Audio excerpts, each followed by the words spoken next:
చెడు ఆలోచనలే మన జీవితంలో చాలా సమస్యలకు ప్రధాన కారణంగా మారుతుంది.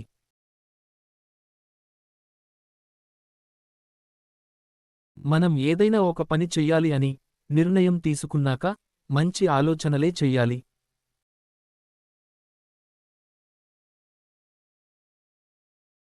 ఆ పని గురించి చెడుగా ఆలోచిస్తే మాత్రం ఖచ్చితంగా ఆ పనిని మనం జీవితంలో పూర్తి చెయ్యలేం.